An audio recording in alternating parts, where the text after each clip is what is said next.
नमस्कार दोस्तों, स्वागत है आपका। दोस्तों बता दें कि पवन सिंह जी लाने वाले हैं बहुत बड़े स्टार के साथ गाना। तो चलिए दोस्तों, जो कि बॉलीवुड के बहुत बड़े स्टार के साथ गाना लाने हैं, तो आपको बताते हैं कि वो कौन से स्टार है। दोस्तों बता दें कि पहली बार इस चैनल पर, चैनल को सब्सक्राइब कर लीजिए ताकि हमारी वीडियो आप तक पहुंच सके।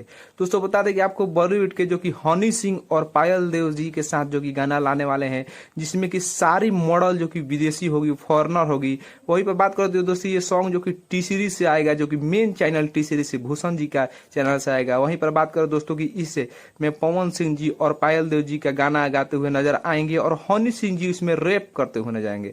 बहुत खूबसूरत रैप करते हैं हनी सिंह जी, आप सब तो जानते ही होंगे। इसमें भी रैप करते हुए हनी सिंह नजर आएंगे।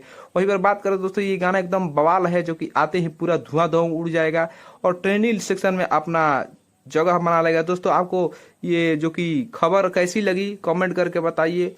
और दोस्तों बता दें आपको कि ये गाना आते ही तहलका मचा देगा। भोजपुरी इंडस्ट्री के सबसे ज्यादा गाना बजने वाला ये साबित होगा। वहीं पर इस पे जो कि भोजपुरी इंडस्ट्री के सभी कलाकार इस पर गर्व करेंगे। ये गाना इतना बड़ा लेवल का आ रहा है। दोस्तों आपको ये खबर कैसी लगी कमेंट करके बताइए।